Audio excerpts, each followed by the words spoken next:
Hello, good morning, guys. This is Sunny Vishkarma. I hope all good. So let's start one video for today. And आज हम सबसे एक important topic के बारे में बात करेंगे कि differences port storage versus demurrage versus detention.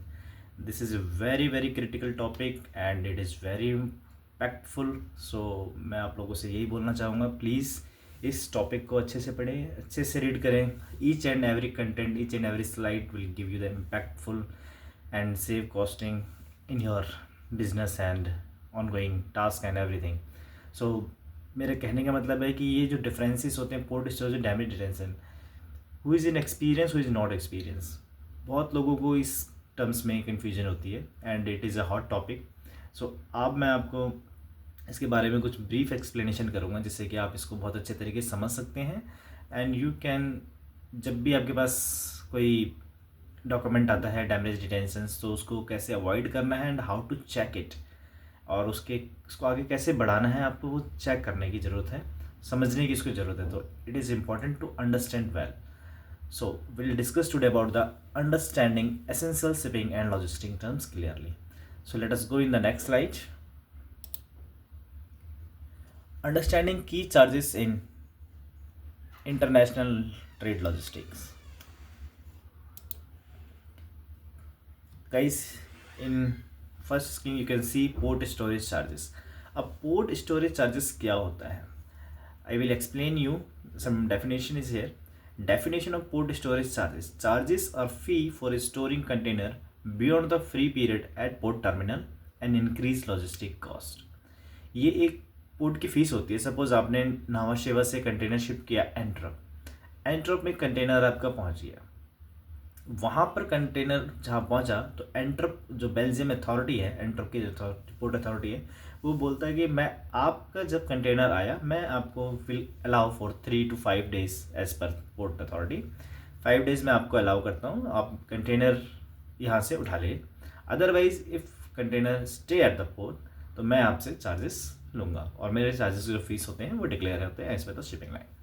So it is very important कि मेरा कंटेनर जैसे एंटर में पहुँचे मेरा क्लियरिंग एजेंट उसको pickup the immediately from the port. Free storage period example. Free storage period example का मतलब ये है, terminal enter provide a free 5 days free storage period. Charges begin from the 6 day onward. जैसे कि मैंने आपको बताया, जैसे ही कंटेनर आपका वहाँ पर पहुँचता है उसके 5 days आपको पोर्ट अथॉरिटी अलाउ करता है कि फ्री डेज है, और उसके बाद चार्जेस बिगिनस हो जाते हैं अगर आपने कंटेनर नहीं पिक किया. Importance of monitoring. मॉनिटरिंग का मतलब ये हो गया कि आपको इसको मॉनिटर भी करना है. That is not a things कि आप उसको मॉनिटर नहीं करोगे. अगर मॉनिटर नहीं करोगे डेफिनेटली आपके ऊपर चार्जेस पड़ेंगे, इंक्रीज होंगे. तो monitoring free storage period help importer and exporter avoid unnecessary fee and ensure efficient cargo movement. So जैसे ही कार्गो पहुंचा, आपने अपने क्लियरिंग से बात की, इमीडिएटली कार्गो पिकअप. अगर आपने फ्री पीरियड के अंदर पिकअप नहीं किया तो it will be incurred unnecessary cost on you. So it is very important. So let's move in next slide. Demurrage charges. Port storage charges clear. 5 days का port authority alert है. Now we'll discuss about the demurrage charges. It is very important topic. So we'll discuss. In the definition is demurrage charges apply when containers stay beyond the free time allowed at the terminal and from storage fees. So it is very important. Demurrage charges कब apply होता है? अब देखिए, आपका container port पे पहुंच गया एंट्रॉप में. जैसे आपका कंटेनर पहुंच गया तो पोर्ट स्टोरेज चार्जेस तो अप्लाई हो ही गए, बट आफ्टर डैट अगर आपने शिपिंग लाइन से कोई भी नेगोशिएशन किया है 14 days डैमरेज डिटेंशन, तो उसके अकॉर्डिंग वो डैमरेज लगना स्टार्ट हो जाएगा. तो इसको बोलते हैं हम डैमरेज चार्जेस. जिस दिन से कंटेनर आपका पोर्ट पे पहुंचा, demurrage charges started from the here. So container पहुंच गया, बट कितना डेज अलाउ है? Free days. That is important कि आपने किसी नाम से डिस्कस किया. सो मैंने एक जस्ट एग्जाम्पल आपके लिए प्रिपेयर किया है फॉर MSC शिपिंग लाइन का फ्री टाइम एग्जाम्पल जिसको कहते हैं. Shipping line like MSC allow a combined free time of 14 days before demurrage charges began. अब 14 दिन मतलब 14 days चार्जेस बिगन हो जाते हैं जिस दिन से कंटेनर हमारा पोर्ट पे पहुंचता है. पर्पज ऑफ डैमरेज चार्जेस क्या होता है? अब डैमरेज चार्जेस क्या होता है ये आपको सभी को पता होगा. अगर आपने कंटेनर पहुंच गया और बहुत रश हो गया कंटेनर का, तो you can say that is a congestion. तो कंजेशन को रोकने के लिए डैमेज लगाता है कि आप क्विकली कंटेनर कस्टम क्लियरेंस कराइए और अपना कंटेनर पिकअप कीजिए। So this charges encourage timely container clearance. Clearance का मतलब ये हो गया कि आपने बहुत अच्छे से उसको क्लियर किया है कार्गो और विद इन ए 3 days, और to prevent congestion at terminal. कभी कभी आपने सुना होगा कि टर्मिनल्स आपसे पोर्ट कंजेशन और MSC shipping line congestion fees भी मांगती है। वो इसलिए मांगती है कि बिकॉज समटाइम्स किसी पोर्ट पे कंटेनर बहुत ज़्यादा हो जाते हैं एंड शिपिंग लाइन उसको कंजेशन मांगती है, तो इसलिए जितना टाइम वो कंटेनर वहाँ पर होल्ड रहेगा उसकी एक फीस चार्ज रहेगी। तो that is up two port authority and shipping lines depend on. So it is very important to clear the cargo immediately once the vessel arrived at the destination.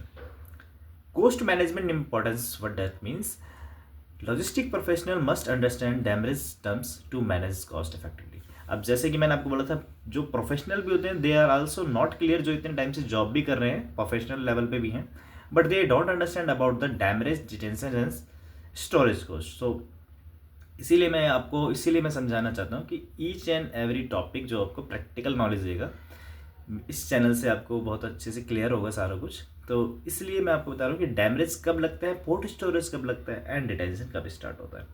So I hope this is clear to you. Let's go in next slide. Now will discuss about the third part is the detention charges. आप detention की जब हम बात करते हैं तो definition of detention charges it is very important कि ये कब लगता है। तो बताते हैं, detention charges occur when container are held outside the terminal beyond the free time allowed by the shipping line. अब ये डैमरेज एक पोर्ट अथॉरिटी के बिटवीन होता है, मतलब इनसाइड द पोर्ट अथॉरिटी, मतलब आपका जो कंटेनर है वो इनसाइड द पोर्ट अथॉरिटी। जैसे वो कंटेनर बाहर जाता है और फिर वापस आता है, that is called the detention charges. तो इसके लिए हम पढ़ते हैं, नेक्स्ट है is combined demurrage and detention. अब मैंने शिपिंग लाइन से मैंने 14 डी का मतलब होता है demurrage and detention, demurrage and detention combined. तो ये जब भी आप शिपिंग लाइन से नेगोशिएशन करते हो तो हमेशा आप डी ही प्रेफरेंस कीजिए, but sometimes 14 days 5 days D 7 days detention. तो इस तरीके के भी हम शिपिंग लाइन से एग्रीमेंट करते हैं, depend on the our business requirement कि हमारी बिजनेस की रिक्वायरमेंट कैसी है एंड ऑपरेशन फ्लो कैसा है, तो इट इज़ डिपेंड।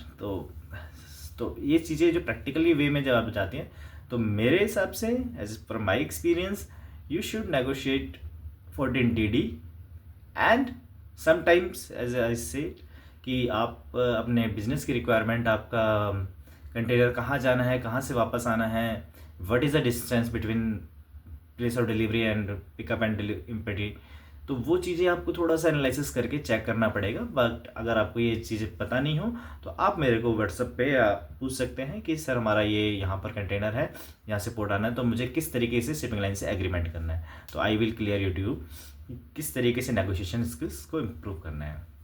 तो आपको ये समझ में आ गया, shipping line use A 14 D agreement that merge demurrage and detention charges into a single 14 day period. Now importance of timely returns. अब टाइमली रिटर्न का जो मैंने आपको बोला, भाई कंटेनर तो मैंने उठा लिया लेकिन अब रिटर्न नहीं गया, तो what will be the impact. तो इट इज़ बहुत ज़्यादा इसका इम्पैक्ट पड़ेगा, आपको मैं बता नहीं सकता कि अगर आपने प्रॉपर तरीके से कंटेनर को टाइमली रिटर्न नहीं किया तो चार्जेस वो अलग लेवल पे हाई हो जाएंगे। तो इसलिए इंपॉर्टेंस ये है, understanding the combined charges structure help avoid unexpected cost by ensuring container are return promptly. So it is very important. So move in the next slide. Now we'll discuss about the practical case study. जैसे कि मैंने आपको बताया है कि this is a very practical channel and आप लोगों को समझ में आना चाहिए कि हाँ कि इस चैनल में हमें कुछ प्रैक्टिकल सीखने को मिल रहा है। Let us go. Here some example timeline of events. Vessel discharge and storage start. जैसे कि मैंने आपको बताया था, suppose the vessel discharge on 18th June. Initiated port storage charges and damage and detention charges timeline starting the charges tracking process. तो अगर आपका वैसा 18 जून को डिस्चार्ज हो जाता है तो उसके बाद कैसे आपका काम आगे बढ़ेगा, और आपको मैं समझाऊंगा कि कब पोस्ट स्टोरेज स्टार्ट होता है, कब उसका एंड होता है, when container gated out, when damage started and when detention role will come. तो इस चीज़ों के बारे में हम प्रॉपर तरीके से पढ़ेंगे। फ्री स्टोरेज पीरियड, जैसे कि मैंने बताया 5 free storage days ended on 22 जून। 18 को मेरा वैसल पहुंचा, 22 को मेरा फ्री टाइम एंड हो गया जो हमने पोर्ट अथॉरिटी से मिला था। After which port storage charges began on 20 June. ये डेट इज क्लियर कि पोर्ट स्टोरेज आपका 5 दिन के बाद से लगना स्टार्ट हो गया। सेकंड थिंग ये आती है कि हमें क्या चेक करना, कंटेनर गेटेड आउट। हमें शिपिंग लाइन की ट्रैकिंग में मिल जाएगा कंटेनर कब उसने हमारा पिकअप किया। Container gated out on suppose 30 June.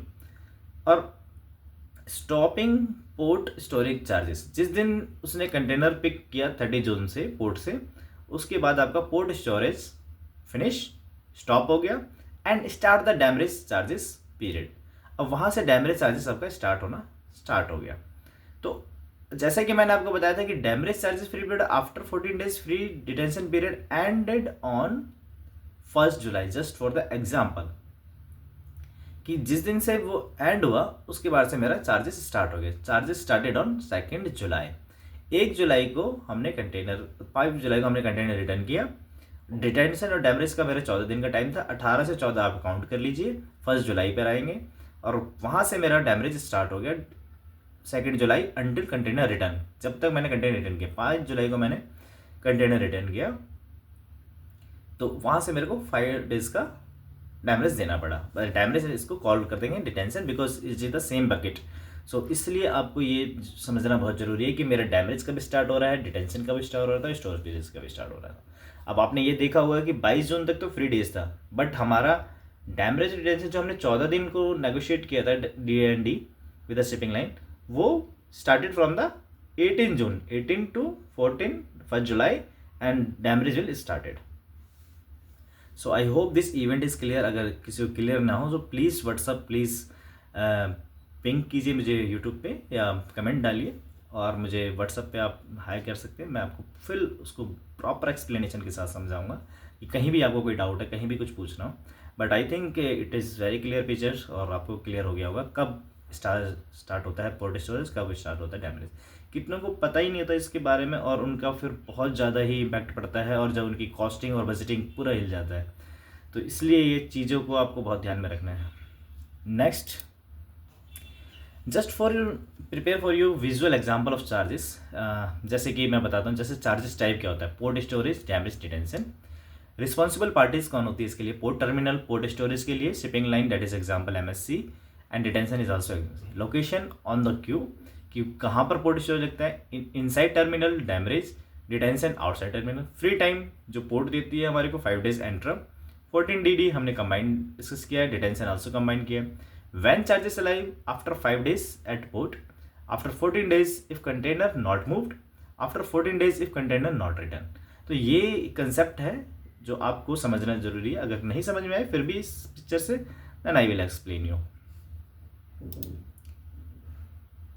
In the next summary and key takeaways. Let us go final slide. Best practice and recommendation. तो मेरा इसमें बेस्ट प्रैक्टिस और रिकमेंडेशन आपके लिए यही है कि अंडरस्टैंड की terms, important is clarify the difference between the port storage, demurrage, detention to avoid unnecessary logistics charges. अब जितना मैंने एक्सप्लेन किया 1 by 1 करके, आई थिंक आपको क्लियर हो ही गया होगा कि इन तीनों में डिफरेंसेस क्या क्या होते हैं। तो इसलिए ये इंपॉर्टेंट जरूरी है कि हमें की डिफरेंसेस समझना जरूरी है। Clarify free day allowances. Always confirm the number of free days allowed by the port authority and shipping line to manage timelines.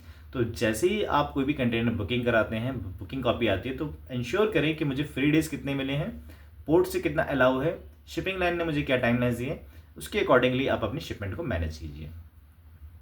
Monitor की dates the track vessel discharge, get out and container return date to stay within allowed time free and reduce cost. It is very very important कि आपको अपनी जो shipment track करना है, proper आपका वैसा इस तरीके के ट्रैकर बनाइए अपना, जिसमें वेसल डिस्चार्ज कब हो रहा है, कंटेनर गेट आउट कब हो रहा है, कंटेनर रिटर्न एम्प्टी कब हो रहा है। तो ये जो टाइम फ्रेम रहेगा ये आपको बहुत मॉनिटर करेगा और आपको रिड्यूस कॉस्ट करेगा और एफिशिएंसी भी आपके प्रोडक्टिविटी बहुत ज़्यादा बढ़ जाएगी। यूज़ केस स्टडी, जो मैंने आपको केस स्टडी के बारे में बताया, एंड यूजुअल, इनको केस स्टडी को आप दोबारा रिवीजन कीजिए, एक बार चेक कीजिए। Review case study and visual examiner to verify invoices and identify any discrepancy effectively. तो आप इन चीज़ों को बड़ा ध्यान से पढ़ना और केस स्टडी को समझना। Still not clear, I am here to support you any time. So let us go guys, thank you so much for the day and मिलते हैं नेक्स्ट वीडियो में। कोई अगर आपको क्लियर ना हो So please come and ask me any question anytime. Thank you so much for the day. Bye. Take care.